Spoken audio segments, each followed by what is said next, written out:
এখন আমি তোমাদের সামনে MCQ school librarian in West বেঙ্গলের কিছু স্যাম্পল কোশ্চেন তোমাদের সামনে তুলে ধরছি।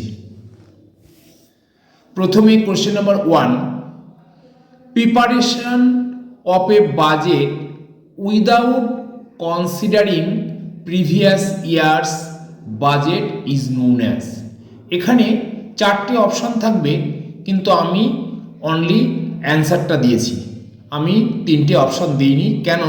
তোমাদের প্রিপারেশান নিতে গিয়ে সুবিধা হবে, যেটা অ্যান্সার সেটা মাথায় থাকবে। তাহলে এখানে উত্তর হবে জিরো বেসড বাজেট। তাহলে প্রিভিয়াস ইয়ার্সের বাজেটের জন্য যেটা হয়, যেটা zero base budget. Number 2, question number 2, the correct expansion of GOC is. এই জিওসি কথাটা আমরা প্রায়শই শুনে থাকি, কিন্তু অনেকেই হয়তো আমাদের এর যে ফুল ফর্ম এটা আমরা জানি না, কিন্তু জেনে রাখাটা উচিত। Good offices committee, GOC good offices committee. Number 3, scientific management focuses attention on. Scientific management focuses attention on. তাহলে সায়েন্টিফিক বা বৈজ্ঞানিক ব্যবস্থাপনা কার উপর নজরদারি করে, মানে নজর দেয় বিশেষ করে? তাহলে production efficiency and wastage prevention, তিনটি জিনিসের উপর নজর দেয়: production, efficiency and wastage prevention. Question number 4, acquisition policy of a library will have a direct bearing on. Acquisition policy অর্থাৎ অধিগ্রহণ, গ্রন্থাগারের যে অধিগ্রহণ নীতি, এটা কি কিসের লক্ষণ বা কি বহন করে? Collection development. Acquisition policy means collection development, গ্রন্থাগারের গ্রন্থ সংখ্যা বৃদ্ধি। Collection development, answer collection development.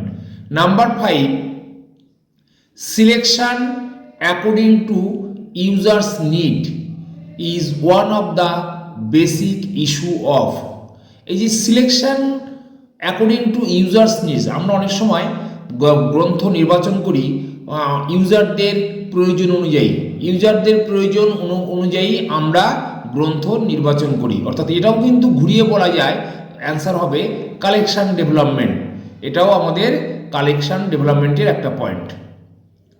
Number 6, pamphlets, reprints, reports are known as.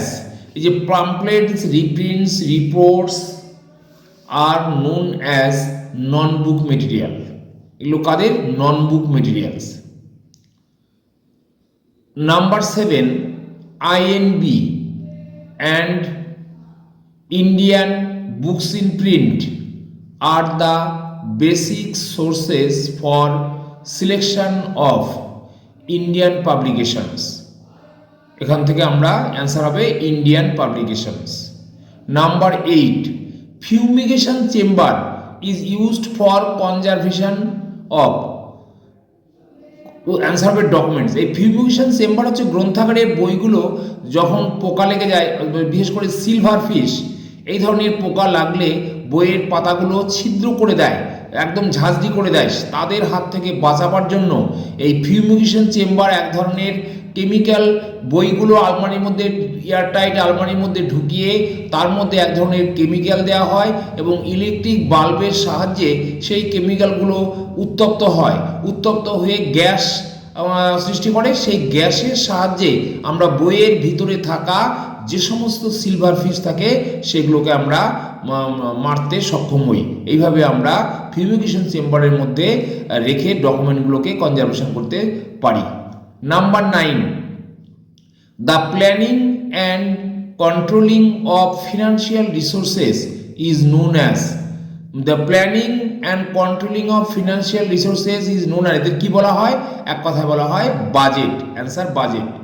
World Intellectual Property Organization, World Intellectual Property Organization, উইপো, সংক্ষেপে আমরা উইপো বলতে পারি, এর ফুল ফর্মটাও জেনে রাখো। উইপোর full form World Intellectual Property Organization is a specialised agency of answer হবে ইউনাইটেড নেশনস। উইপোটা ইউনাইটেড নেশনসের একটা specialised agency. Number 11, discarding from the stack books which are of no further use in the library in generally known as, অর্থাৎ stack থেকে কোনো বই বের করে নেওয়া হলে এবং সেগুলো ভবিষ্যতে আর ব্যবহার করা না হলে সেগুলোকে জেনারেলি সেই টার্মটাকে আমাদের লাইব্রেরি সায়েন্সের ভাষায় কি বলা হয়, সেটাকে বলা হয় উইডিং, অর্থাৎ বই তুলে নেওয়া, উইডিং। Thank you.